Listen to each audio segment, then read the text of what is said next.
How has things changed based on you being on here for 14 years? How have things changed as far as YouTube is concerned? And how do you get out of, because I feel like the red pill manosphere shit is kind of like the hood per se.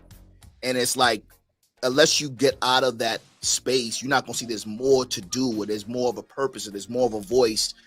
People will actually resonate with the shit that I say. So how has YouTube changed for you that you've seen? You know what I mean? And what advice would you give to newer content creators such as myself, as far as finding their own voice and, you know, kind of doing something that they enjoy? It's probably a little bit different for me because I predate a lot of stuff. When I see predate a lot of stuff, like when I joined YouTube, people were still making cat videos and stuff like that.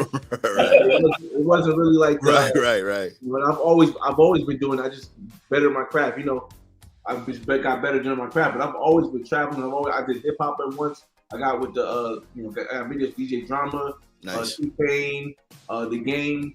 There's a lot of different stuff I tried once, but I was able to do it here. I would say this. The reason why I don't consider myself a YouTuber is probably the reason why I believe how I feel you stay true to your content, true to who you are, is because YouTube is like the 5th or 4th level of income for me. I'm already a millionaire. I own properties. I started from nothing, so I don't have to come to YouTube to sell you something.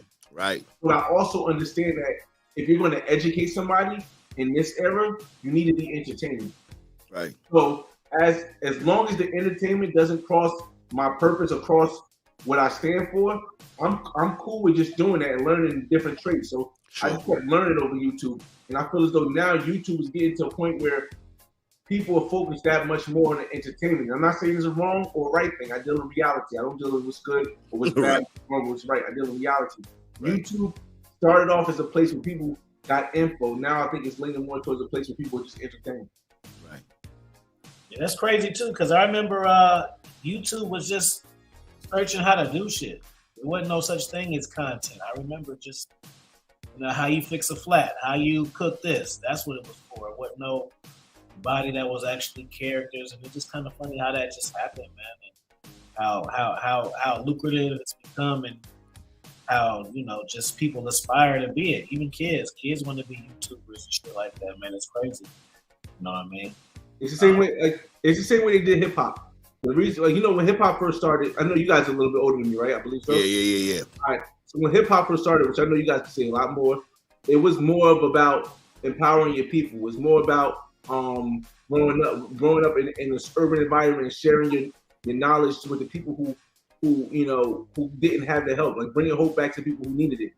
But what happens is that eventually capitalism and money is going to always get into anything that's popular. Boom. And once that happens and takes the realms, then it always leads to I'm doing anything for the money. Facts. And it's very hard to fight that if you're not financially free.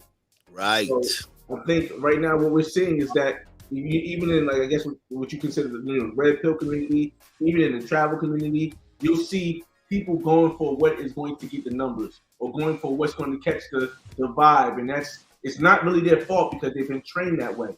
Right. It's just a system that has always existed before the majority of us. It's the American system. Capitalism. So yeah.